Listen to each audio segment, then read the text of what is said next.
Baik, Assalamualaikum warahmatullahi wabarakatuh. Selamat pagi semuanya teman-teman, semoga dalam keadaan sehat selalu. Bertemu lagi dengan saya Fikri Auzaini Mihwan di dalam mata kuliah Mekanika Tanah Dasar, di mana ini merupakan pertemuan kedua. Gimana kabarnya hari ini? Sehat-sehat semua? Oke, baik. Sebelum kita memulai perkuliahan hari ini, ada baiknya kita mengawali dengan doa bersama. Berdoa diizinkan dengan menggunakan kepercayaan masing-masing. Berdoa dimulai.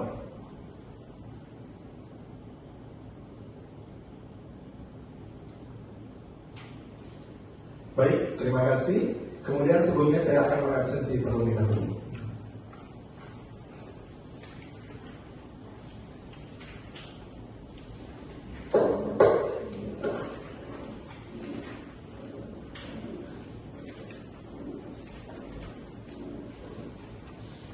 Adinda Amelia Putri, Ananda Melika Zahra, Alvan Bangun Santoso, Az-Zaki Mustafa Insani, Kayla Nazwa Aurora, Dioni Ayu Ambita, Doni Dwi Pratoso, Elista Putri Palayakti, Fajar Prabowo,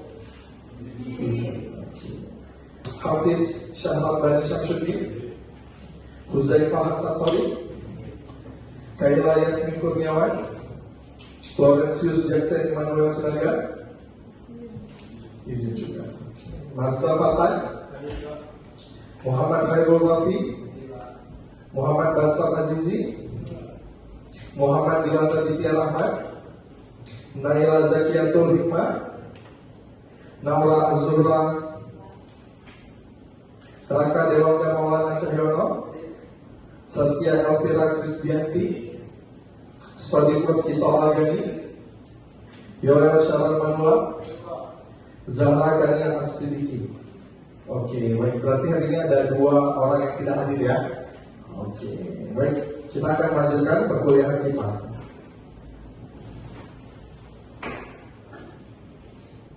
Nah, baik. Di hari ini kita akan mempelajari di pertemuan kedua ini mengenai komposisi fase tanah dan juga sifat indeks properties tanah. Sebelum kita mulai, kita akan membahas kembali mata kuliah atau materi di minggu lalu. Minggu lalu kita sudah mempelajari apa itu pengertian tanah, di mana tanah itu adalah susunan material mineral alami, bahan organik, air dan juga gas. Nah, pengertian tanah ini merupakan pengertian tanah yang benar di dalam rumpun ilmu teknik sipil. Karena pengertian tanah itu sendiri terdiri dari banyak hal di berbagai rumpun keilmuan. Pengertian tanah di dalam rumpun ilmu pertanian, di dalam rumpun ilmu ekonomi, di dalam rumpun ilmu hukum itu tentunya berbeda dengan pengertian tanah yang ada di dalam rumpun ilmu teknik sipil. Nah, di dalam teknik sipil kita sudah sepakat bahwa tanah merupakan susunan material mineral alami, bahan organik, air dan gas. Nah, untuk di pertemuan kali ini, teman-teman diharapkan mampu menjelaskan komposisi fase tanah, sifat indeks properties tanah, serta klasifikasi tanah. Ini merupakan capaian pembelajaran mata kuliah Mekanika Tanah Dasar di poin pertama, di mana CPNK ini kemudian nanti akan dibagi untuk dua materi. Jadi di minggu ini teman-teman diharapkan mampu menjelaskan apa itu fase tanah dan juga mampu menjelaskan sifat-sifat indeks properties tanah. Untuk pengklasifikasian tanah itu akan kita pelajari di dalam materi minggu depan. Di dalam minggu ini kita akan mempelajari apa itu fase tanah, kemudian sifat-sifat indeks properties tanah. Oke. Nah, baik, sebelum kita memasuki materi selanjutnya itu mengenai fase-fase tanah, kita kan sudah mempelajari ya apa pengertian tanah. Nah, kita akan mempelajari terlebih dahulu dari manakah tanah itu berasal. Nah, dari mana kira-kira teman-teman tanah itu berasal? Oke. Dari pemecahan batuan dan sedimentasi dan proses geologi lainnya. Di dalam ilmu mekanika tanah, hal itu disebut sebagai siklus batuan. Nah, jadi siklus batuan ini menjelaskan dari mana asal usul tanah. Nah, tanah itu kan seperti yang sudah kita ketahui tadi merupakan campuran-campuran antara mineral alami dan juga bahan organik. Nah, material alami ini bermunculan atau lahir dari hasil perpecahan batuan melalui sedimentasi, melalui pelapukan, dan melalui hal-hal metamorfosis. metamorfosis. Nah, di dalam siklus batuan ini akan dihasilkan 3 batuan, yaitu batuan beku, kemudian ada batuan sedimen dan juga batuan metamorfosis. Di mana batuan beku itu terlahir dari magma yang membeku, kemudian batuan sedimen terlahir dari proses sedimentasi dari hasil batuan beku, kemudian batuan beku dan batuan sedimen mengalami metamorfos sehingga menghasilkan batu metamorf. Teman-teman dapat melihat di sini contoh-contoh daripada batuan di dalam siklus batuan. Ada yang disebut dengan batuan beku, kemudian ada yang disebut dengan batuan sedimen, dan juga ada yang disebut dengan batuan metamorf. Ketiga-tiga batuan ini terbagi dari hasil apa? Yang membedakannya adalah proses pembentukannya. Ada yang langsung membeku dari hasil magma ketika gunung erupsi, kemudian ada yang terhasil dari proses sedimentasi, kemudian ada juga yang terhasil dari proses metamorf. Nah, siklus batuan ini kemudian akan menjadi jawaban dari mana asal usul tanah. Nah, sampai di sini dapat dipahami teman-teman? Oke. Nah, selanjutnya kita akan mempelajari apa itu komposisi tanah. Nah, di sini teman-teman dapat melihat ada 5 gambar, di mana ini menunjukkan bagian masing-masing daripada komposisi tanah. Nah, pada umumnya tanah itu dia akan dibedakan berdasarkan ukuran apa? Kalau berdasarkan gambar-gambar ini, oke, berdasarkan ukuran partikelnya. Nah, kira-kira ini 300 sampai dengan 250 mm disebut apa? Kalau 150 sampai dengan 5 mm, kalau gambar ketiga, pasir. Berarti pasir memiliki ukuran partikel 0,074 sampai dengan 5 mm. Kemudian ada, dan yang terakhir adalah lumpur. Nah, jadi ini merupakan komposisi tanah, di mana umumnya tanah dibagi menjadi 5, mulai dari kelakar, bagian partikel terbesar sampai dengan lempung, yaitu kumpulan tanah dengan partikel yang paling kecil, di mana ukuran partikelnya umumnya lebih kecil daripada 0,002 mm. Nah, oke ya, dapat diingat ya. Berarti komposisi tanah ada apa? Kelakar, ukurannya. Oke, kemudian ada? Selanjutnya ada? Pasir, tanah, dan lempung. Oke. Nah, jika kita lihat dari sifat tanah, maka sifat tanah ini dibagi menjadi 2, yaitu kohesif dan juga non-kohesif. Apa arti kohesif?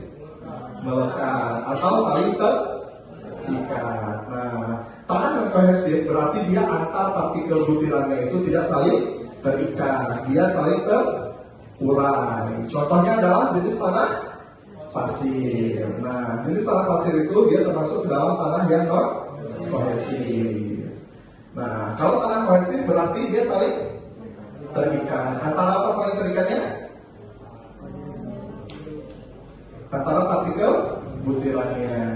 Contohnya adalah tanah lempung. Oke. Sampai di sini ada pertanyaan kan teman-teman? Belum ya? Dapat dipahami ya apa itu siklus batuan? Di mana siklus batuan itu merupakan asal usul dari munculnya tanah. Ada batuan beku, ada batuan sedimentasi, kemudian ada batuan metamorfos, yang dimana semua batuan itu nanti akan menghasilkan butiran-butiran tanah. Kemudian komposisi tanah ada apa? Kerakar, kerikil, pasir, tanah, dan lempung. Kalau berdasarkan sifat tanahnya dibagi menjadi 2, yaitu non-kohesif dan kohesif. Apa itu kohesif? Saling melekat atau terikat. Oke. Nah, baik, mari kita lanjutkan. Nah, teman-teman akan melihat ini merupakan sifat-sifat perbandingan antara tanah kohesif dengan tanah non-kohesif. Di mana di dalam sifat tanah, jika kita meninjau dari beberapa aspek, semisal ukuran butir, di tanah kohesif itu dia cenderung halus, kalau di non-kohesif itu dia cenderung kasar. Nah, ini contohnya tadi tanah kohesif apa? lempung. Kemudian non kohesif adalah pasir. Nah, kemudian jenis material umumnya, kalau tanah kohesif itu adalah lempung dan clay, sedangkan tanah non kohesif itu adalah di pasir dan kerikil. Nah, selanjutnya adalah kohesi antar butir. Untuk tanah kohesif itu sangat tinggi, untuk non kohesif rendah. Kemudian permeabilitasnya, tanah kohesif adalah rendah, non kohesif adalah tinggi. Jadi dia kebalikan daripada kohesi. Untuk tingkat plastisitas di tanah kohesif itu tinggi, dapat dibentuk saat kondisi basah, tetapi di non kohesif itu adalah rendah. Nah, atau dia tidak plastis. Selanjutnya kekuatan saat jenuh air. Tanah kohesif itu cenderung menurun drastis jika jenuh, tetapi tanah kohesif adalah relatif stabil saat jenuh. Kemudian untuk metode pemadatannya, di tanah kohesif itu pemadatan dengan pengeringan dan penjelasan. Kemudian di tanah kohesif adalah pemadatan dengan getaran.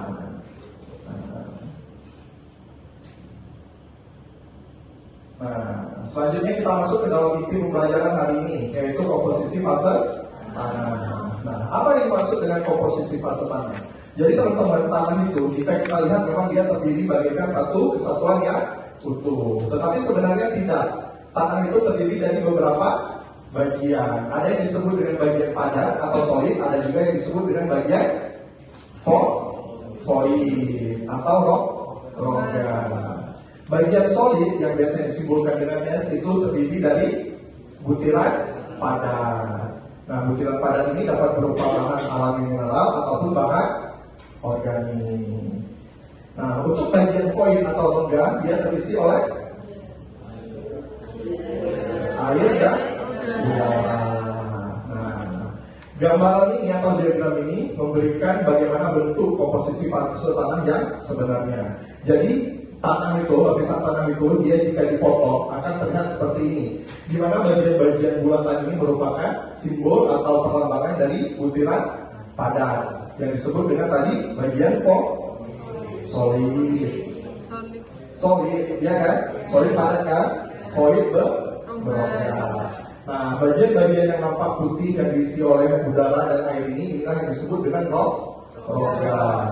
Nah, maka dari itu diagramnya dibentuk seperti ini. Void, volume void, di mana void adalah udara dan juga air. Nah, pada bagian yang terbawah adalah bagian solid. Nah, tetapi pada nyatanya komposisi fase tanah ini tidaklah seperti yang digambarkan seperti ini. Bukan udara bagian atas, air bagian tengah, dan butiran padat bagian bawah. Kondisi aslinya atau yang idealnya adalah seperti gambar ini. Nah, jadi setiap butiran, jika kita melihat dia dalam suatu potongan volume, dia butiran solidnya itu akan tersebar merata, di mana di antara butiran solid itu ada rongga yang dapat berisi air ataupun udara. Nah, inilah yang disebut dengan komposisi fase tanah. Berarti dari diagram ini dapat kita ketahui bahwa fase tanah itu terdiri dari 3. Yang pertama adalah bagian udara, yang kedua adalah kandungan air, dan yang ketiga adalah butiran padat. Di mana air dan udara termasuk ke dalam void atau bagian yang berongga. Nah, sampai di sini dapat dipahami? Baik, kita lanjutkan. Nah, baik teman-teman, sampai di sini adakah pertanyaan? Oke, jika tidak ada saya yang bertanya. Tadi Pak, apa-apa aja klasifikasi tanah? Ada serkal,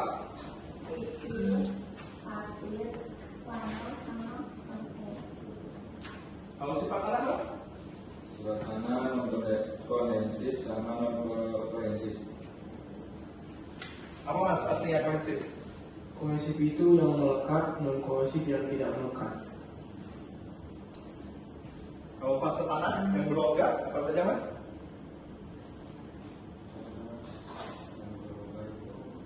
Di udara sama air. Selain udara dan air, ada bagian yang disebut dengan bagian butiran padat, di mana dia termasuk ke dalam bagian solid. Nah, berarti sudah dapat dipahami ya apa itu fase tanah? Oke, berarti tujuan pembelajaran hari ini yang pertama sudah didapat, yaitu mengetahui apa itu komposisi fase tanah. Nah, baik.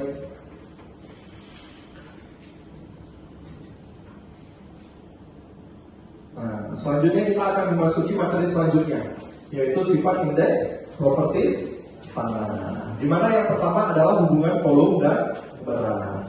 Nah, seperti diagram di dalam fase tanah tadi, ada yang disebut dengan bagian berat dan ada yang disebut dengan bagian volume. Di mana volume ini juga akan dihitung menjadi 3 bagian, yaitu volume bagian padat atau butirannya, kemudian ada volume air dan volume udara. Nah, di mana hal ini dirumuskan menjadi volume sama dengan volume butiran padat ditambah dengan volume pori. Pori itu tadi adalah bagian berongga atau void. Nah, di mana kemudian bagian volume void ini dapat kita pecah menjadi volume air dan juga volume udara. Nah, jadi jika nanti soalnya diketahui volume yang berupa volume pori, berarti sudah dapat langsung dikerjakan. Tapi jika yang diketahui adalah volume air dan volume udara, itu akan dijumlahkan terlebih dahulu, baru kita mendapatkan volume totalnya. Nah, begitu. Selanjutnya adalah hubungan volume dan berat apabila udara dianggap tidak mempunyai berat. Nah, tadi kan pada bagian void atau bagian rongga itu diisi oleh 2 bagian, yaitu air dan udara. Nah, rumus ini menjelaskan bagaimana jika seandainya udara itu kita anggap tidak memiliki berat. Berarti yang dihitung hanya air dan solid atau butiran padat. Sehingga dirumuskan menjadi W sama dengan WS ditambah W. Di mana WS itu merupakan lambang daripada berat butiran padat dan WW adalah lambang daripada berat air.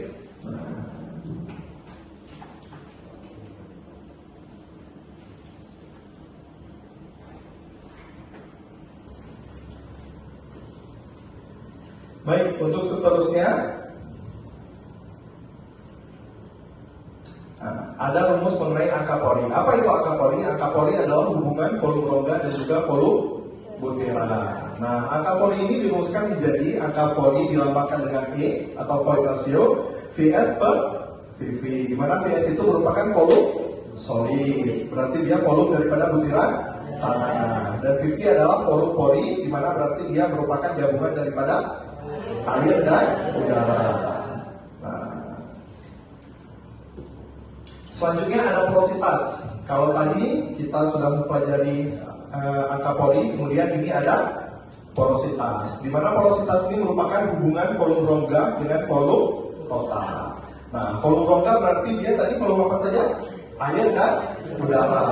Kemudian dia dibandingkan dengan volume total. Kalau volume total berarti dia terhitung ketiga-tiga bagian. Berarti dia termasuk volume butiran padat, volume air dan volume udara. Nah, itu yang disebut dengan porositas. Seterusnya adalah hubungan angka pori dan porositas. Ini ada rumus, kemudian dia diturunkan, di mana pada akhirnya rumus ini akan didapatkan E atau angka pori itu sama dengan N per 1 kurang N, di mana N adalah N apa? Porositas. Kalau E angka pori. Jadi hubungan antara keduanya itu dirumuskan menjadi E sama dengan N per 1 kurang N. Berarti angka pori sama dengan porositas dibagi 1 dikurangkan nilai porositas. Nah, untuk porositas dibalikkan rumusnya menjadi angka pori dibagi 1 ditambahkan dengan angka pori. Nah, berarti kalau jika kita mengetahui angka pori, kita bisa mencari porositas. Kalau kita mengetahui nilai porositas, kita bisa mencari angka pori. Nah, itulah yang dimaksud dengan rumus hubungan angka pori dan porositas.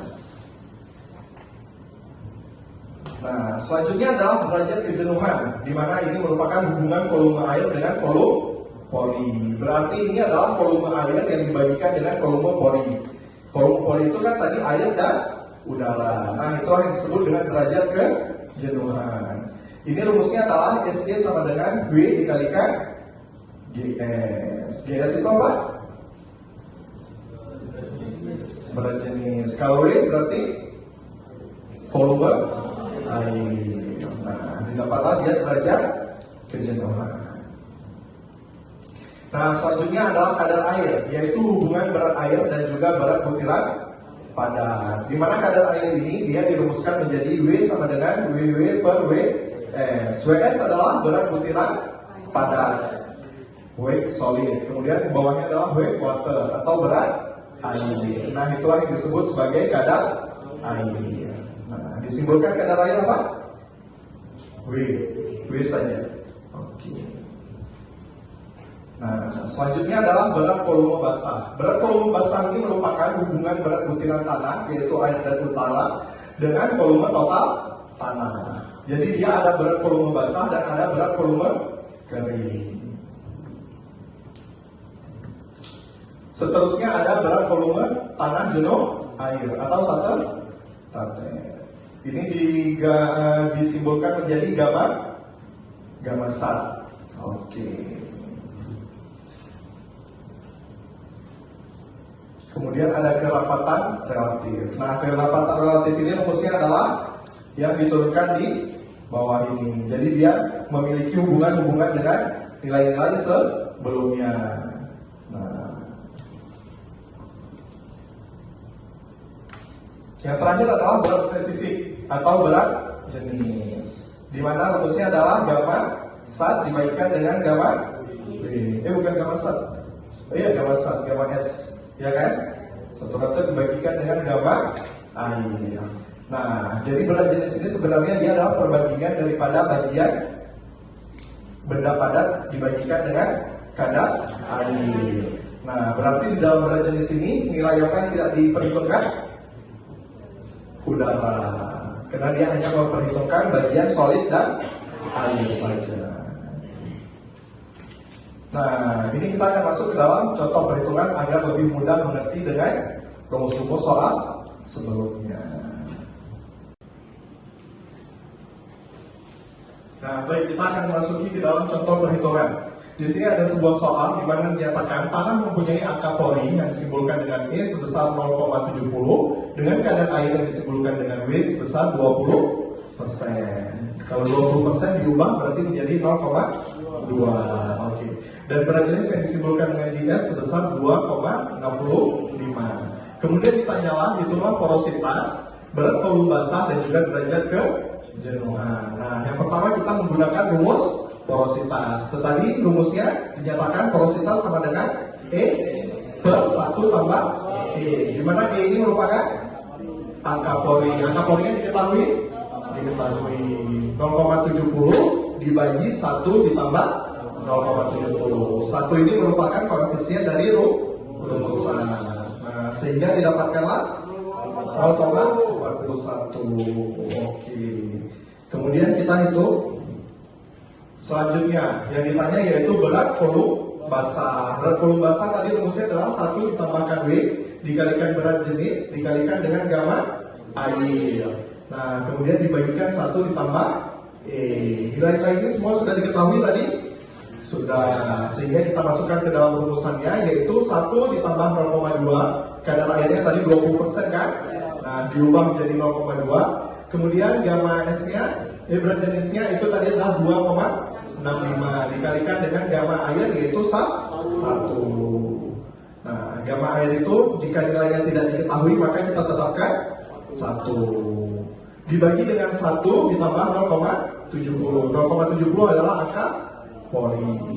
Sehingga didapatkan 1,87 gram per cm pangkat 3. Nah, yang terakhir adalah ditanya derajat kejenuhan. Di mana rumusnya adalah kadar air dikalikan berat jenis per angka Pori. Kita masukkan nilainya 0,20 dikalikan 2,65 dibagi 0,7 sehingga dapatlah dia 76%. Derajat kejenuhan dinyatakan dalam bentuk persen. Nah, sampai di sini dapat dipahami contoh perhitungannya? Oke, ada pertanyaan nggak teman-teman? Belum ada ya? Oke, kita lanjutkan. Nah, seterusnya adalah kesimpulan. Kita sudah sampai di akhir pertemuan, di mana ini merupakan kesimpulan dari apa yang kita pelajari di hari ini. Nah, tadi tujuan pembelajaran hari ini ada dua, yaitu mengenai komposisi fase tanah dan juga sifat indeks properties, di mana kedua-duanya sudah kita pelajari. Nah, jadi untuk komposisi tanah umumnya dibagikan berdasarkan ukuran partikel. Ada apa saja? Berangkal atau kerakal, kemudian ada kerikil, pasir, tanah, dan lumpur. Nah, kemudian untuk komposisi fase tanah ada apa saja? Solid, kemudian void, di mana void itu adalah air dan udara. Nah, selanjutnya adalah sifat indeks propertis tanah, di mana diantaranya merupakan apa saja? Berat volume, berat jenis, angka pori, kadar air, dan derajat. Oke, sudah dapat dipahami ya semuanya? Sudah. Oke. Nah, baik, jika sudah tidak ada pertanyaan, maka seluruhnya saya anggap paham.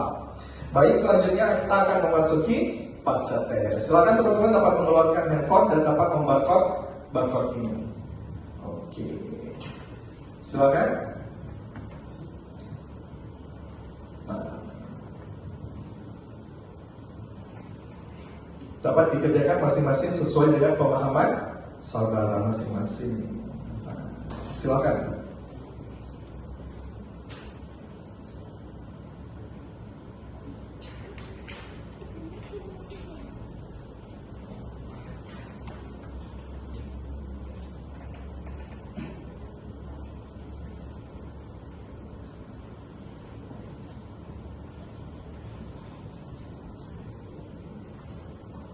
Dapat dikerjakan sesuai dengan pemahaman masing-masing terhadap apa yang sudah kita pelajari tadi mengenai fase tanah dan juga sifat indeks propertis tanah. Oh ya, iya dia kadang harus logik dulu. Oke.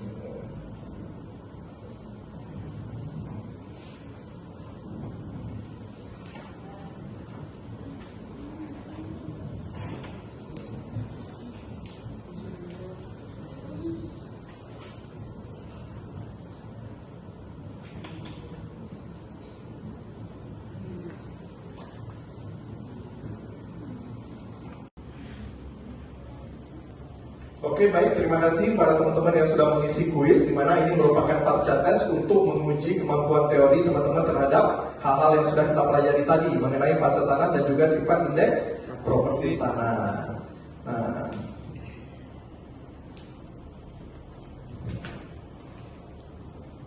Nah, selanjutnya ada kesimpulan.